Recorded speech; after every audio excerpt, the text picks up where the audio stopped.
unassuming. It's got a faded red cover, lots of wear along the edges. Looks like maybe paint splatters or something that ended up on it at some point over the years. But you know what they say, never judge a book by its cover. And this unassuming volume is packed full of fascinating photos and writings from almost a century ago. As you can see on the spine here, this is a compilation of National Geographic issues spanning January to June 1923. 1923, which would make them about 99 years old as of the time of recording. And I found this book at a thrift store. I was just browsing through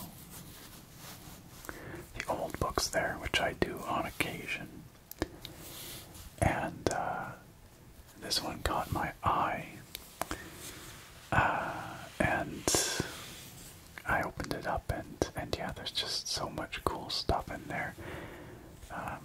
You may know that National Geographic is known for its photojournalism, essentially, and so there are all kinds of amazing photos from around the world in here, dating back a century or more.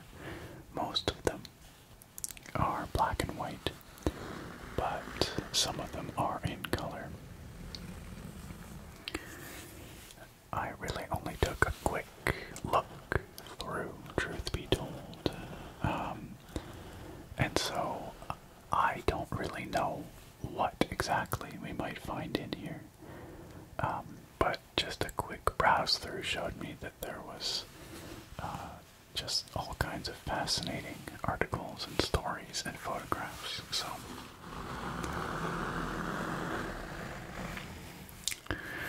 So in today's video, we're just going to be exploring what we've got in here, and I've got this little wooden pointer that we will use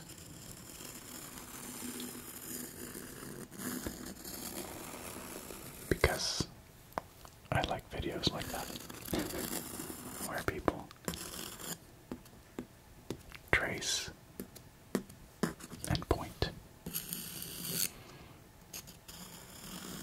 And I think this one makes nice sounds. By the way, thank you to those of you who voted in the poll where I floated the idea of looking at this book, this compilation of National Geographic issues.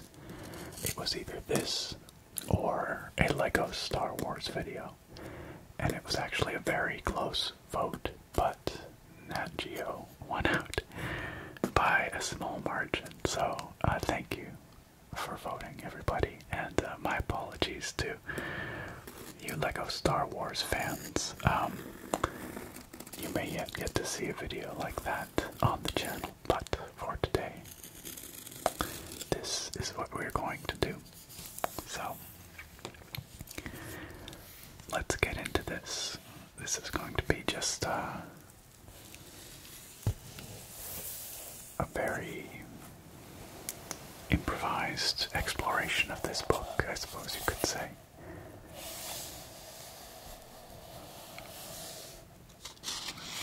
Because, like I said, I don't really know exactly what we're going to find.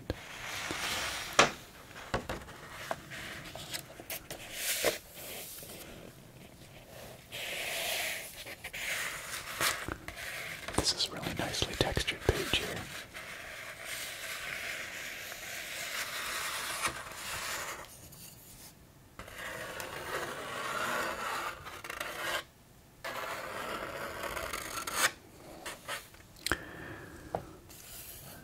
National Geographic magazine.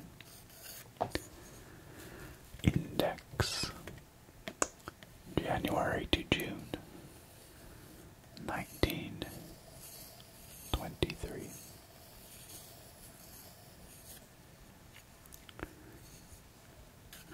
Down at the bottom here, can you see? It says $3.50 a year. Presumably that's for subscription to the magazine. In 1923.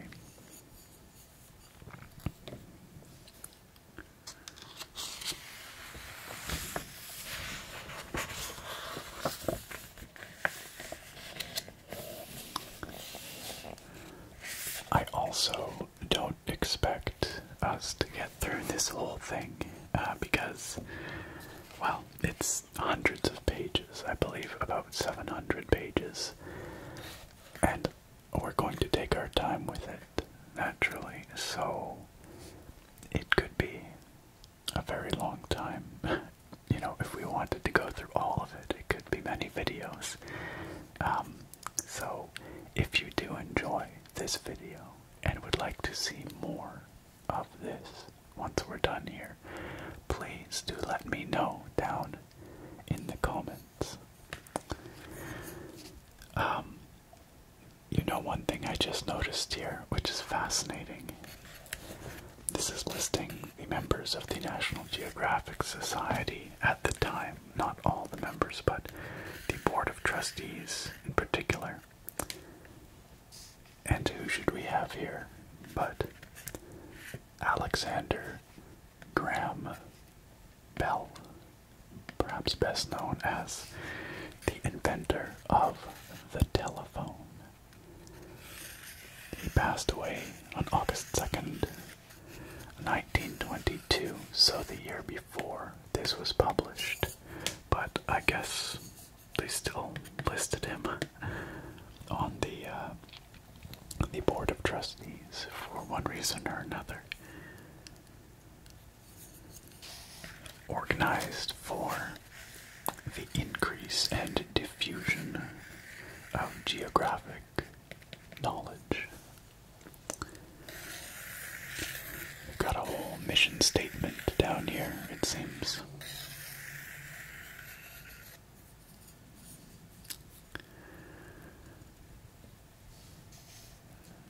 So this is the contents.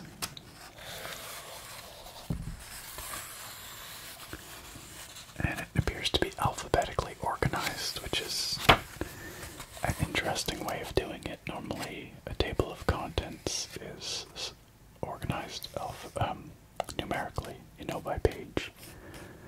But it looks like they've done this alphabetically and then with page references. Also, I know this is a very long preamble, but one other thing I think is important to mention is that this is an artifact of its time, and I think there's a very high chance that there might be some things in here that would be considered quite problematic by modern standards, and so you know, hopefully we don't come across anything that is too upsetting or offensive for people, but there's a likelihood that we may,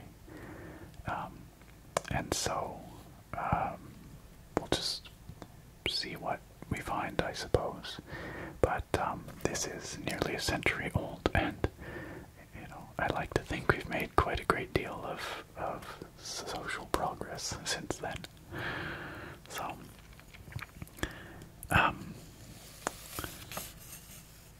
but all kinds of things here at the tomb of Tutankhamun. An account of the opening of the royal Egyptian sepulchre, which contained the most remarkable funeral treasures unearthed in historic times. On page 461, I think we have to visit that one. Now, I do not know in what year exactly King Tut's tomb was opened, but one of the landmark moments in Egyptology, of course, and it's possible it could have been right around this time frame, although I don't recall.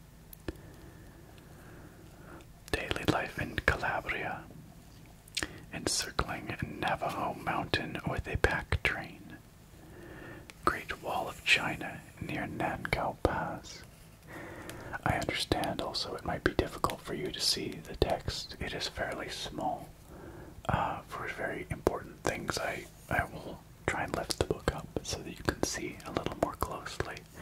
But hopefully, at least the pictures will be quite apparent and visible from this distance.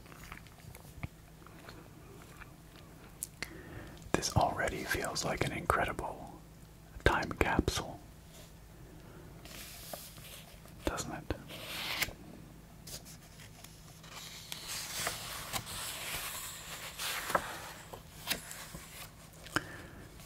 And then we also have an index, which is once again an alphabetically organized list of every subject and topic with a page reference.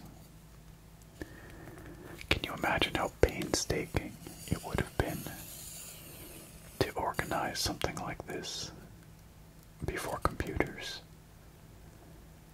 Maybe some of you can, maybe some of you did, but my life has existed firmly within the time span of personal computing, so. But it just seems like such a massive undertaking to keep things organized without any digital support. The Amazons of Greek legend are discussed on page 530.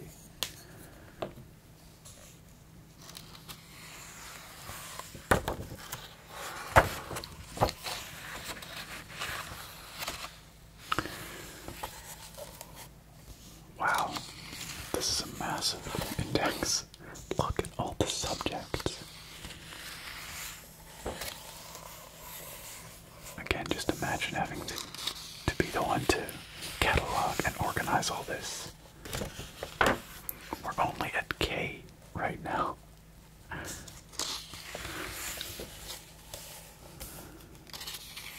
Goodness me.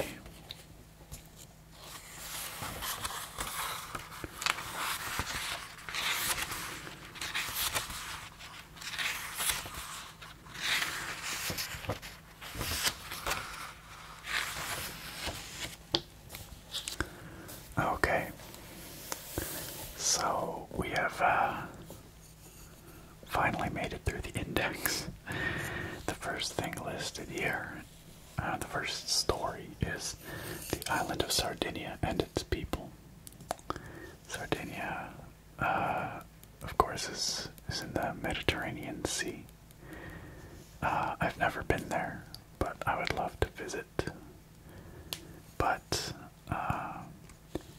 it will be interesting to see what it was like a century ago. What kind of people were living there, what daily life was like.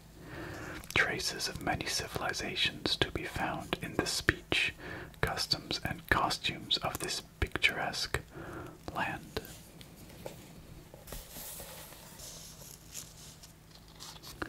Right here.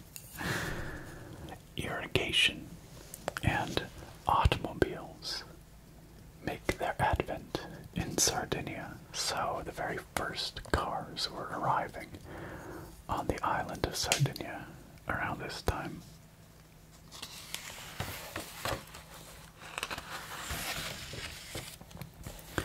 So here are a couple of pictures to start with.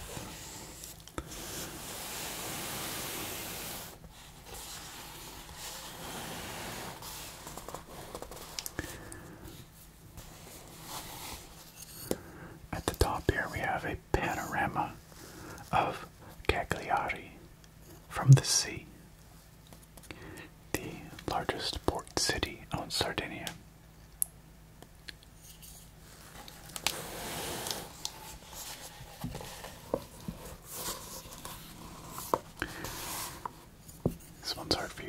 but it says evening on the plain of Murtos near Torralba. And this one here,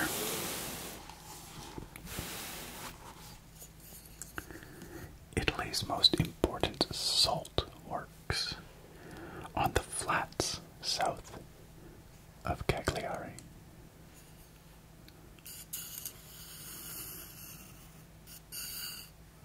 Fascinating.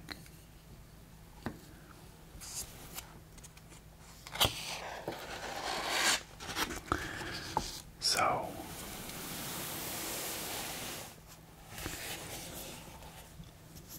these maps will help us situate ourselves. You can see over here, this is a general overview of Italy, looking like a boot. We've got Sicily down here, getting kicked by the boot. But then, further west, off the coast, we have Sardinia in the south, and Corsica in the north, which is actually French. Sardinia is Italian.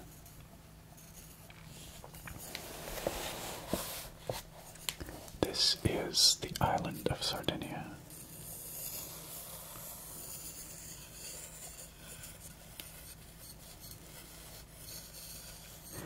And the port city of Cagliari is down here in a bay on the south, the Gulf of Cagliari. Cape Carbonara.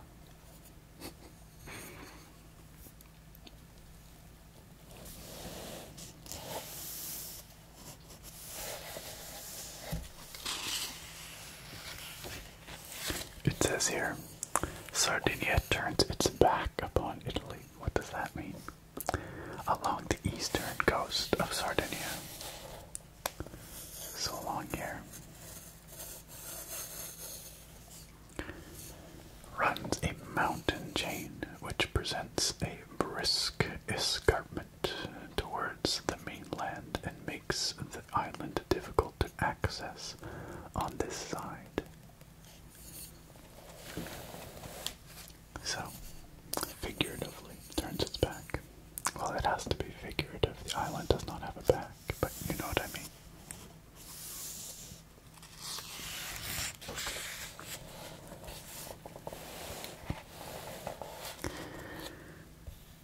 The Tower of the Elephant. A landmark in Cagliari, and maybe you can tell from where you are, it's hard to see. Maybe here, let me move it closer. You can see they call it the Tower of the Elephant, perhaps because there's an elephant right up there. Coming off the tower. Over here, a bridge. The ancient Ponte Romano over the Ottava at Porto Torres. An ancient bridge. Presumably Roman, I'm guessing. I wonder if that still stands today. I should think so. I bet it's a tourist attraction. My experience with Sardinia is pretty much exclusively through Euro Truck Simulator 2. I play Euro Truck Simulator 2, and sometimes I have to take things to Sardinia or from Sardinia. It's a very pretty island in the game, but I would like to visit it IRL.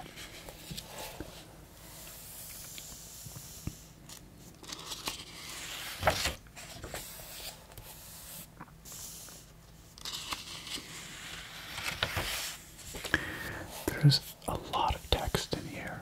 I would like to read it, and I think I probably will go through and read at least some of it, but I figure the pictures are probably a bit more interesting for you guys for the video.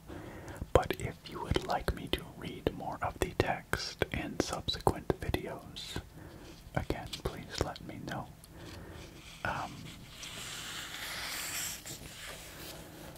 I'd be happy to do so. So many photographs here. I've just been kind of flipping past them quickly, but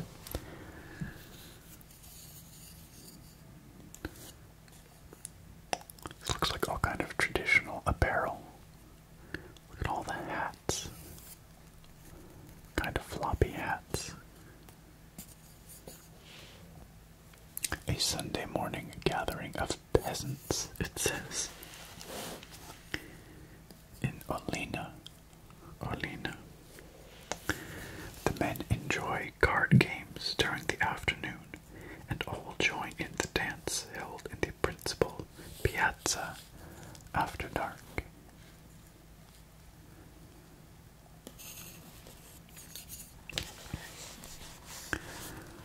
The town crier, or venditore, making an announcement in a mountain village. He has a horn that he is blowing. Between blasts of his little brass horn, he is telling the assembled crowd that fine watermelons may be bought at the first house south of the church. That's so quaint. Oh, I love it. Here.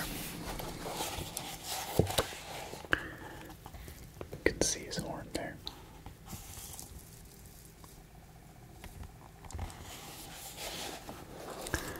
I wonder if that's a full-time job, being a town crier in 1920s Sardinia.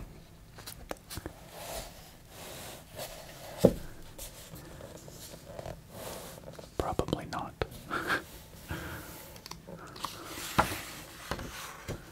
Goodness. Oh, this guy's playing an accordion type instrument.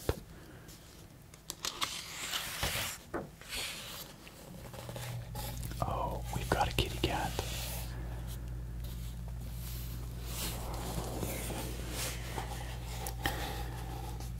Cute kitty. This looks like an elderly lady cooking something over a fire, preparing the evening meal. In many of the poverty-stricken homes of the mountain villages, it is the grandmother who fans the blaze in the fireplace to cook the family's supper. Usually one dish consisting of a mixture of vegetables. But it looks like the grandmother has help here. What a good kitty. An ancient homemade loom in a peasant's cottage. That's beautiful. Amazing.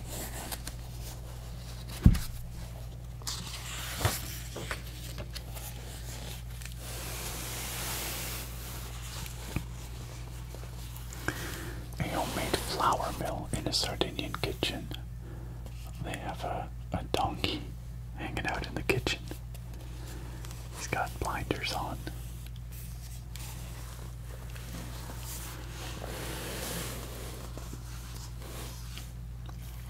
And some kind of flatbreads being made.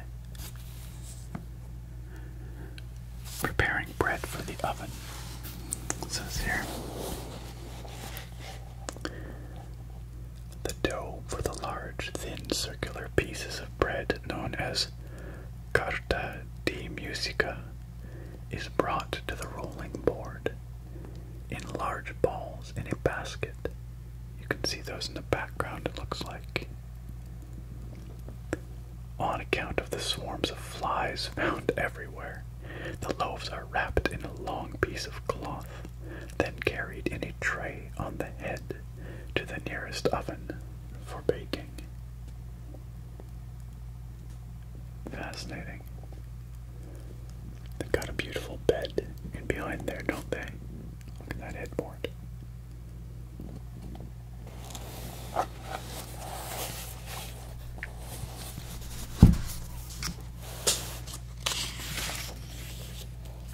Ah, there they are enjoying the bread. Those kids look like they're enjoying that flatbread. Oh, this is actually a different kind of flatbread. This is called pilonka. I'm not sure how to pronounce that. The unleavened bread, native bread of Sardinia, which is about half an inch thick and is baked in large discs from 14 to 18 inches in diameter. Apparently they talk more about it on page 54. Gosh, there's so much information here. So many photos.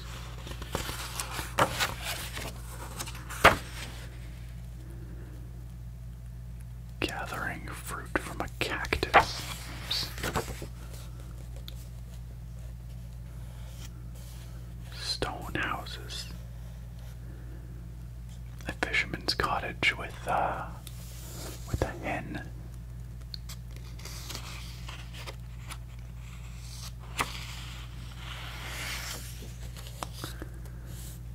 And some beautiful weaving.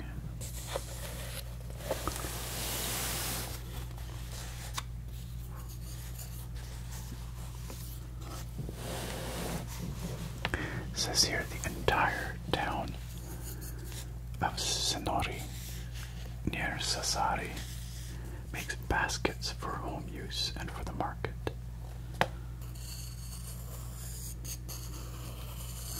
These beautiful spiraling designs.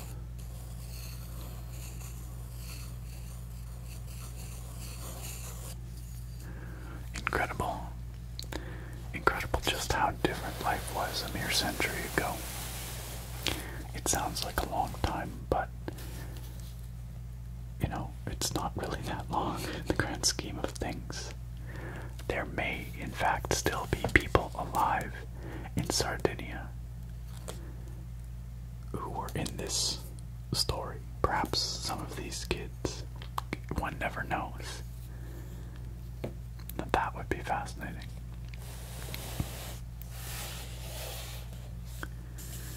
On one hand, the century feels like, you know, ancient, but on the other hand, it's within a human lifespan. A very long one, but nonetheless. Time is funny that way.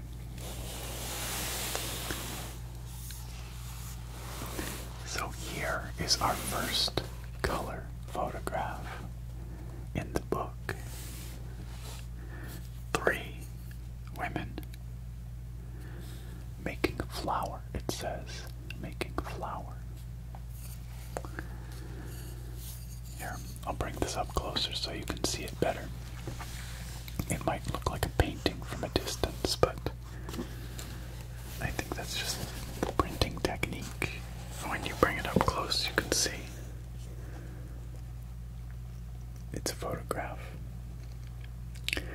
After the wheat has been ground in the donkey mill, it is screened through sieves of cane splints into large palm leaf baskets. Then it is passed through silk bolting cloth sieves to obtain flour fine enough for the unleavened bread, which is baked in mud ovens. Such a different kind of life not so long ago.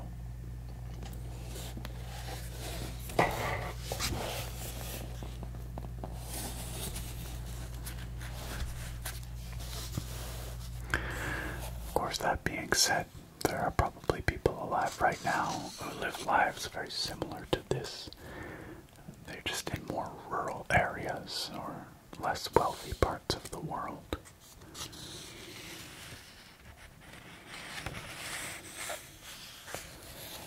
Oh wow.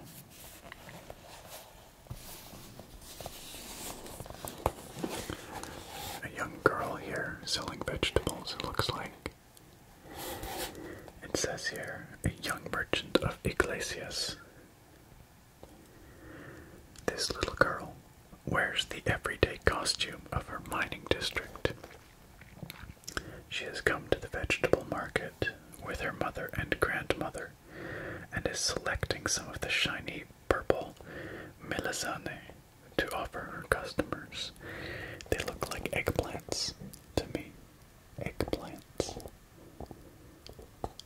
I wonder if those were considered exotic in North America in 1923. I bet they were. My grandfather would have been just born, I guess, at this time. He's sadly passed, but you know, he was a very meat and potatoes kind of guy. He grew up in the Canadian prairies, and I think something like an eggplant would have blown his mind when he was a child. Another lady on this side, a Sardinian woman of Disulo. Beautiful clothing, such rich colors.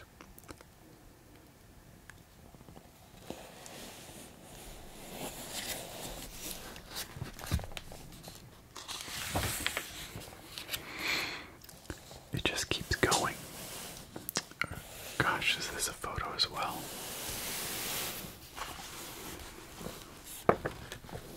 The castle of Burgos in northern Sardinia.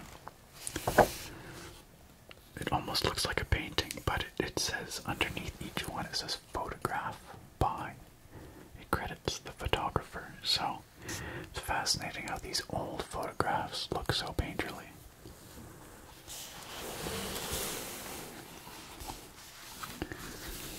Look at all these pots. A village hardware store in Sardinia. And these outfits. Incredible. Look at the pants. Huh.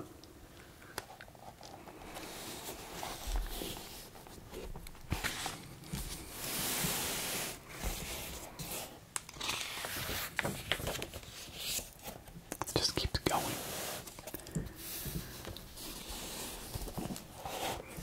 This fellow here, look at his pipe. An old Sardinian in the island's chief mining district. And over here, mother and baby. The level gaze of a woman of Disulo. The clothes are just so beautiful and distinctive.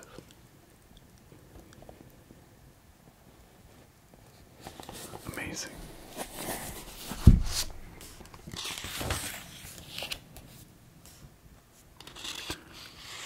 Harvesting wheat, perhaps. This looks like pottery and cheese.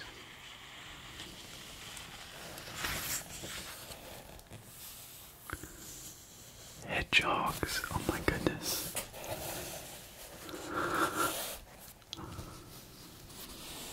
I'm not sure if these are alive or not. I feel a little bit uncertain. It says they're sometimes kept as pets, but also sometimes caught and sold as delicacy in the markets. I'm gonna guess those hedgehogs probably not very alive, which makes it a bit less cute, but still.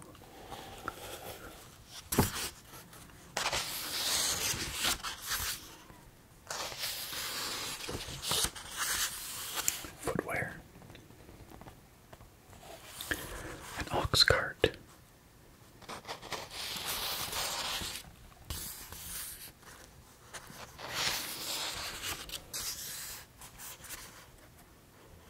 Roasting meat. Bath time for a child.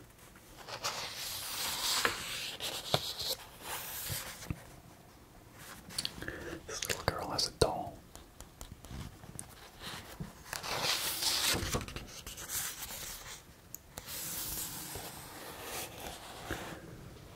Some kind of ruin, it looks like. Although it doesn't even talk about it, it just says, after threshing, the straw is baled. Sometimes the straw is piled in this fashion on the plains near the railway stations to shipment during the winter months. You can see all those straw bales at the foot of this crumbling building. We got scouts, Sardinian boy and girl scouts. Now that's something interesting. I mean, this is all fascinating, but I would never have guessed that 1920 Sardinia had scouts.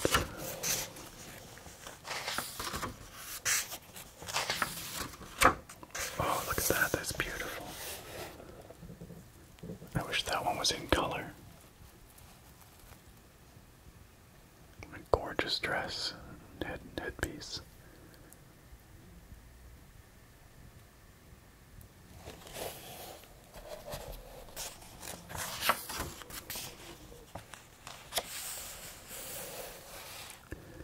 It looks like someone's removed a page here, look. You can see a page has been torn out. We skipped straight from 72 to 75. What could have been on that page? That's too bad. Why did someone tear it out? Well, that was all about Sardinia a century ago. There's so much more to see there. I mean, we just flew past many of those photos, and we didn't really read much of anything, but even what we saw was absolutely fascinating, wasn't it? I promised that we would take a look at the story about King Tut, King Tut's tomb. Let's go see if we can find that.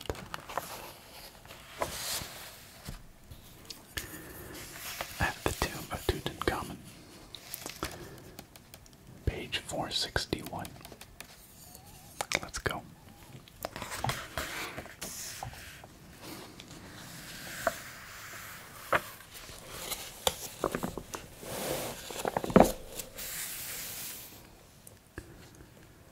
Wonder where these are.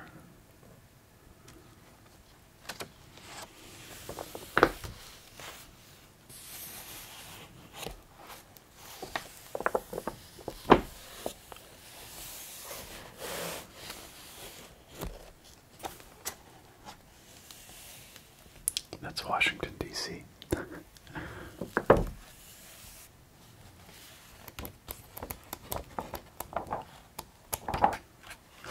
Oh no, you guys.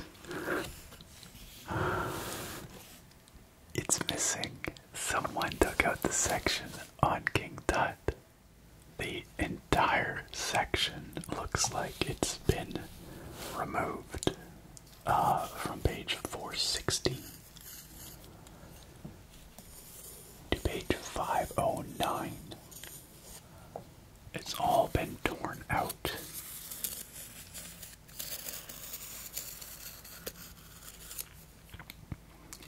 That must be the entire King Tut section, because we go from talking about the United States to east of Constantinople.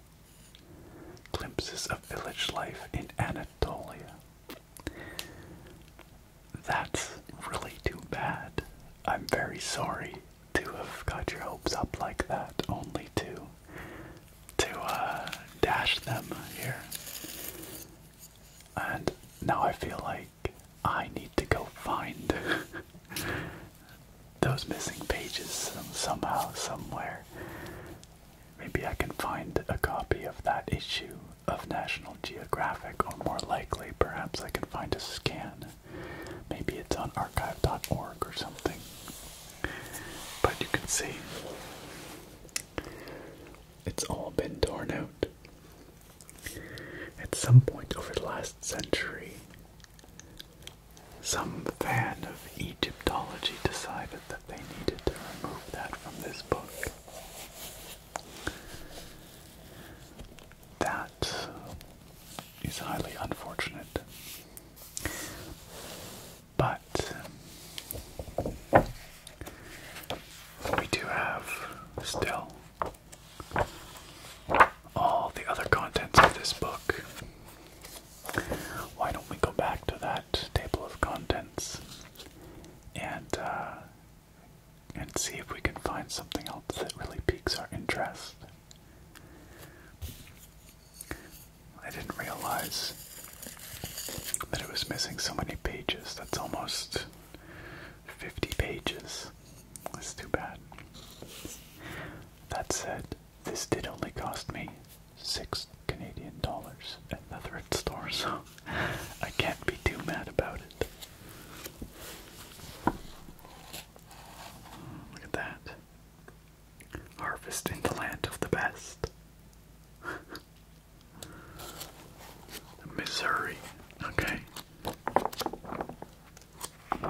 Central American, Mexican perhaps. In the land of windmills and wooden shoes. That must be about Dutch culture.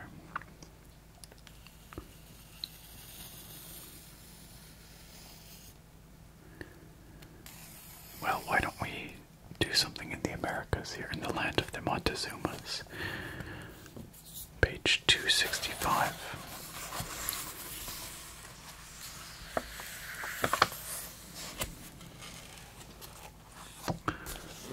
There's a picture of the Great Wall snaking its way across the landscape.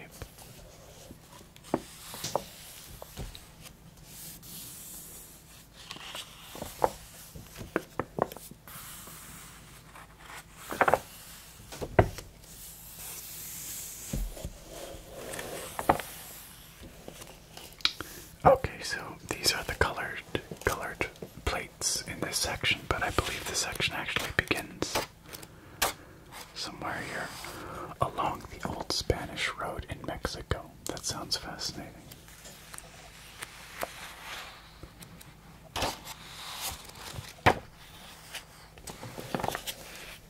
I just have to figure out where it starts.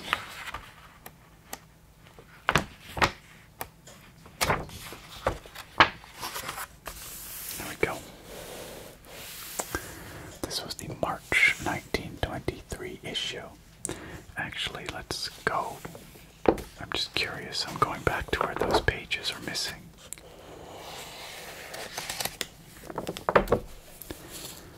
And I wonder. I'm just wondering if it would tell us what issue those were part of. But you know, I can find that on my own. Along the old Spanish road in Mexico, life among the people of Nayarit and Jalisco, two of the richest states of the Southern Republic.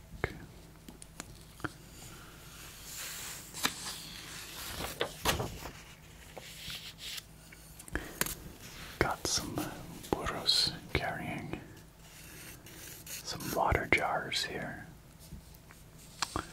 The Customs House of San Blas, a fine old building with an arched veranda near the waterfront.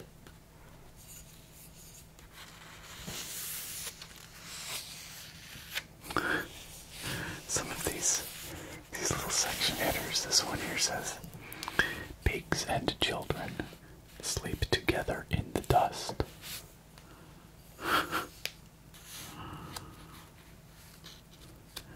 A boy trotted past us, his head bare to the sun, one hand dug in his sleepy eyes.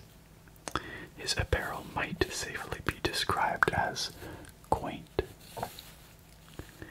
It was a sort of a frill of cotton cloth buttoned around the neck and descending slightly below the waist. I wonder if we'll get some pictures of that.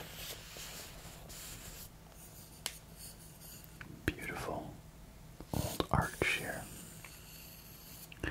The tropical jungle has swept over the Spanish church at San Blas, but its ravages have not destroyed the beauty of its flat arch, for whose construction the friars of old held the secret. In the clutch of the jungle, it says here, two large wild fig trees have seized upon the shapeless bricks of what was once the entrance to the plaza of San Blas, now a cemetery in ruins. There's a couple of sarcophagi here, being slowly swallowed by the jungle.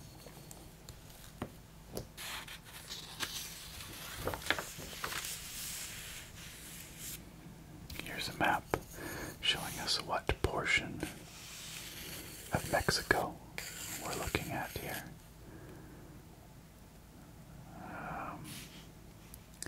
Acapulco down here in the south, Colima, Mexico City up here. cruise. San Blas up there.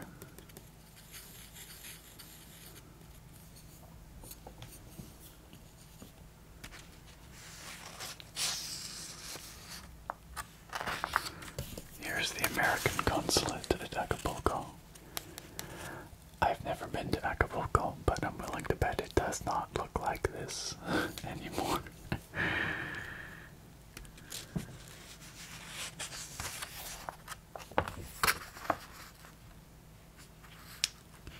All kinds of maize, corn.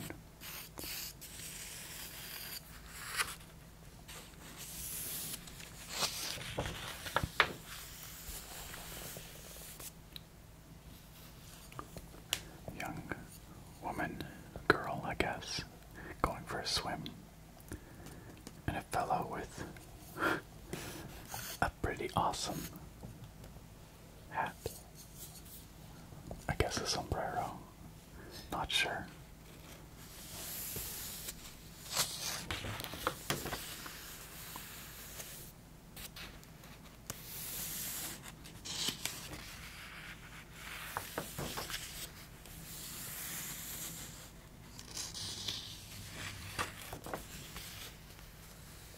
What's happening here? Sorting palms for American straw hats. In the mountain towns of Nayarit, the leaves of a certain low palm tree are gathered and dried for shipment to northern hat factories. Huh.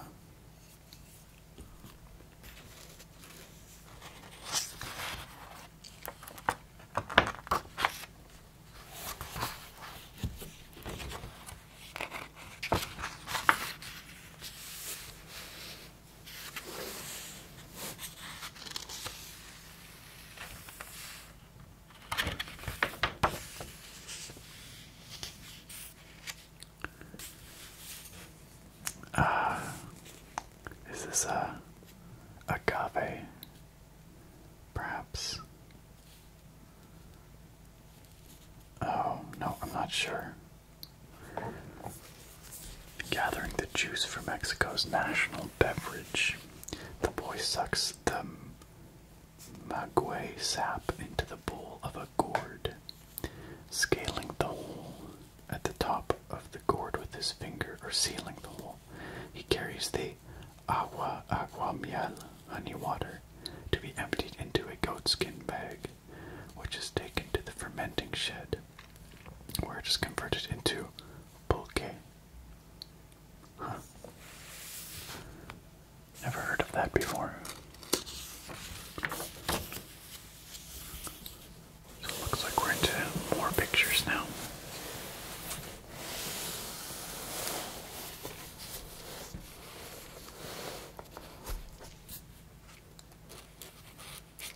Markets.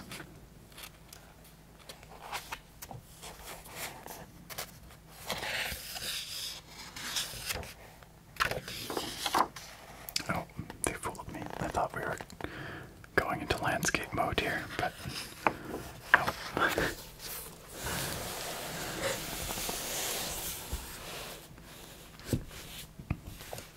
Sugar cane being transported by ox cart. A young man with a machete. Oh, now we're back to landscape orientation.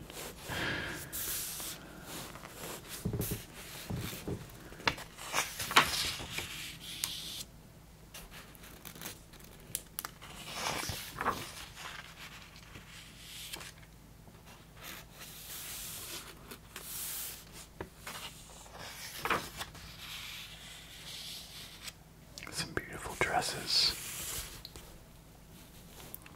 The manola is a wonderful creation in color. It's too bad they don't show us the color version.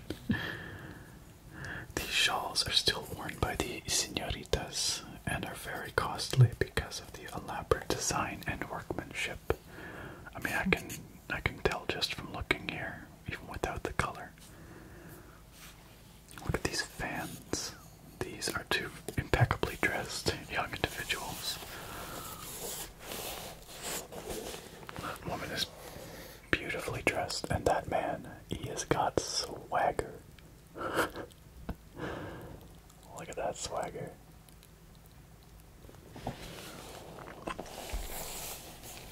Young people of Guadalajara in the old Spanish costumes.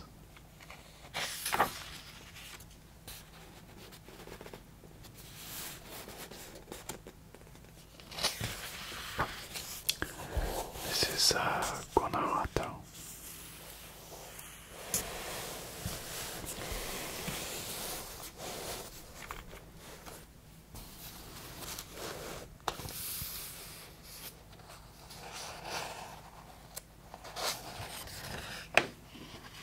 I wish it would stop switching back and forth. Oh, we're almost on the color photos though, so let's just jump ahead to those. Okay. Fine, be that way. Here we have a color photo of one of those beautiful shawls. Look at that. And look at the headdress.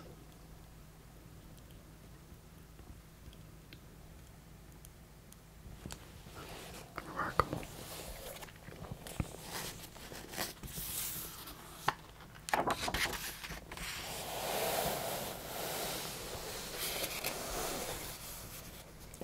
A glimpse of Mexico's Indian Venice, it says down here. Small gardens dot the shores of Lake. I don't even think I can pronounce this.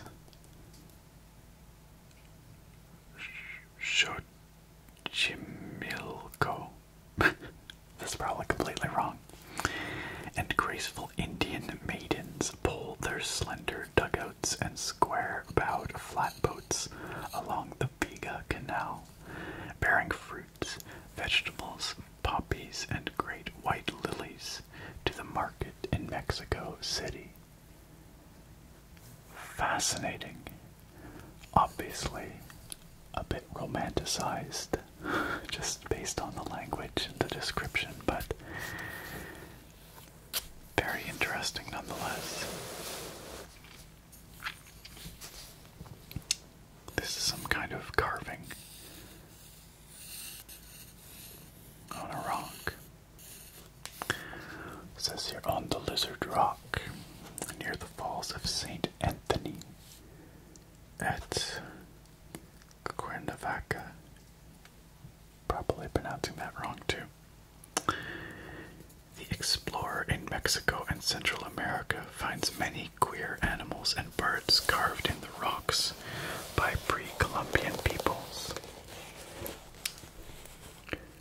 See the foremost intellectual achievement of ancient America in the Geographic for February 1922. It's a beautiful carving. Can you guys hear that? Listen very carefully.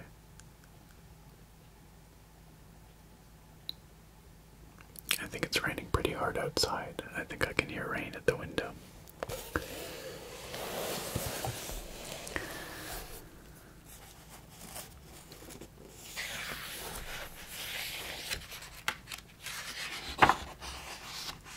Oh wow.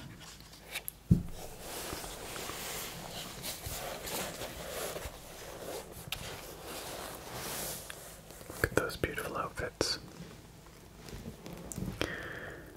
Interested spectators of the national sport in Mexico City.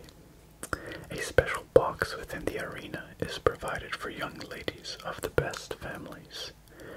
The gorgeous mantones draped over the balcony rail make a gay splash of color in the crowded tiers of spectators.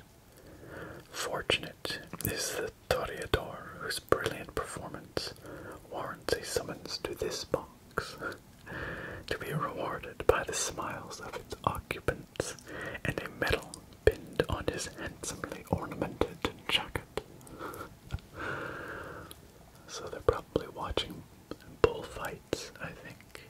Bullfights.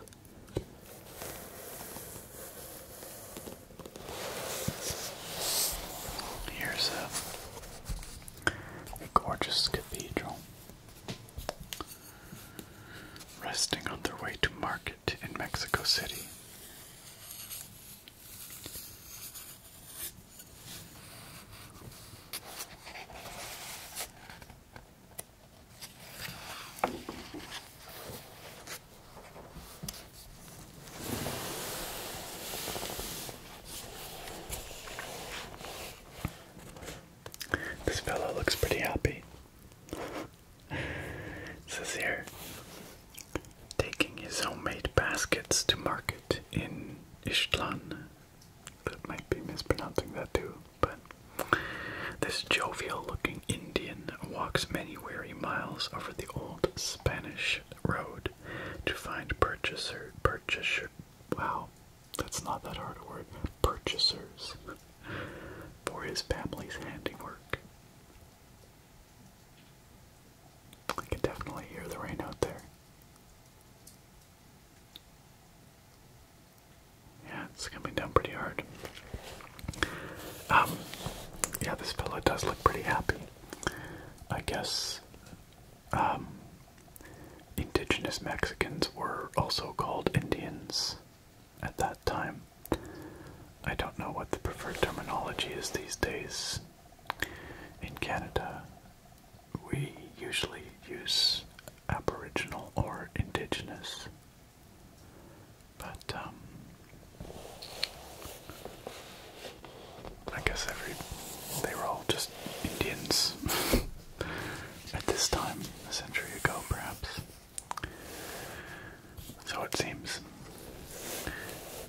We have a young girl here, shopping in the pottery market in Mexico City. This quaint little maid wears one of the richly colored China poblana costumes, which her older sisters so frequently affect on gala occasions. She's got little red bows in her hair and some kind of beads strung around her neck. She looks like she's uncertain about the camera, maybe a little suspicious. And fair enough.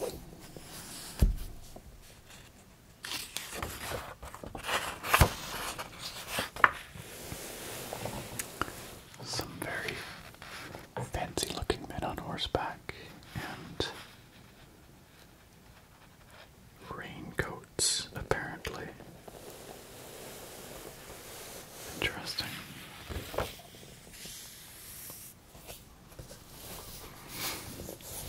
An Indian beauty from the Isthmus of Tehuantepec. She has quite the remarkable hat on, doesn't she? A fete day gathering at Jalapa.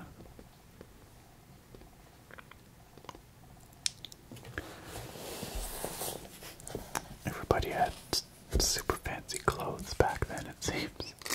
Well, that's not true, of course. Some people had very simple clothes, working, but for these posed photos or for these events, I feel like everyone's formal wear was so much more colorful and elaborate and regionally diverse back then.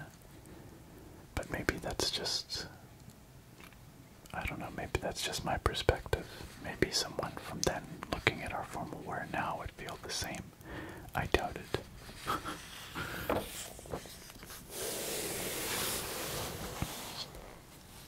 A donkey train up top here. A group of native porters.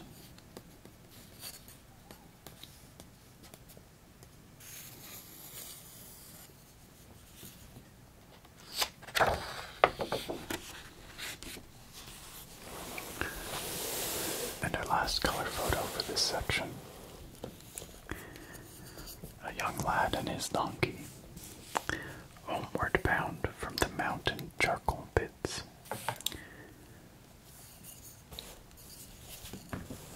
I'll show you.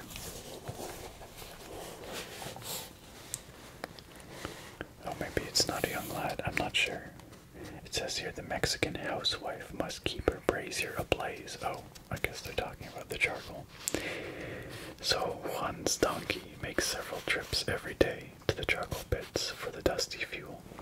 I guess this is Juan. He looks pretty happy. And the donkey does too, for that matter.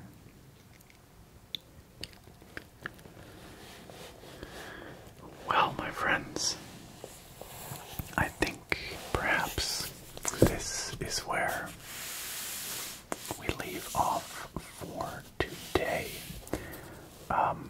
there's obviously so much more to see, or to read, to explore in here.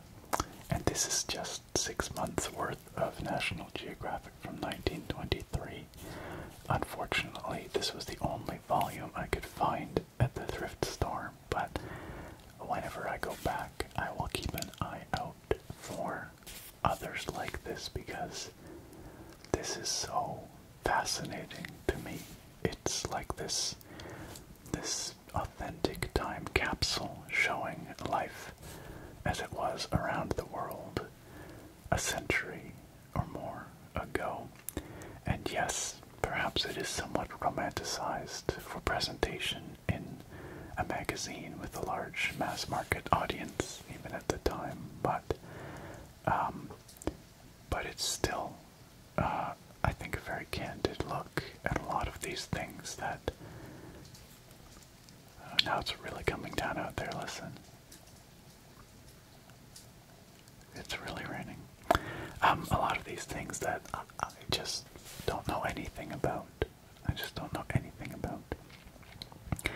And the context of this book as an artifact in and of itself is pretty neat too. Like, I don't know, Alexander Graham Bell's name there at the beginning on the board of directors, and, you know, being contemporary with the discovery of King Tut's tomb, although sadly we were lacking those pages. Very disappointing, but I think I'm gonna try and see if I can track those down through some other means. I would really like to see that article.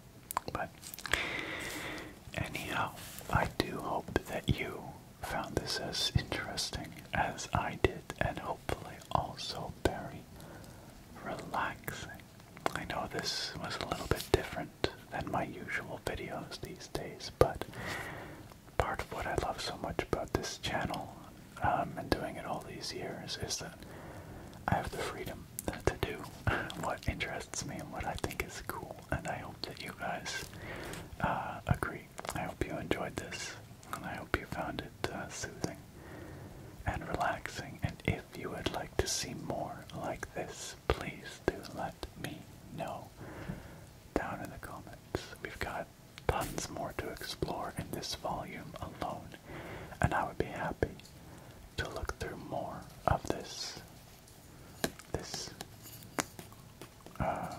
compendium of National Geographics with you. Alright, my friends, thank you again for watching, and I look very forward to having you back here next time. Farewell for now.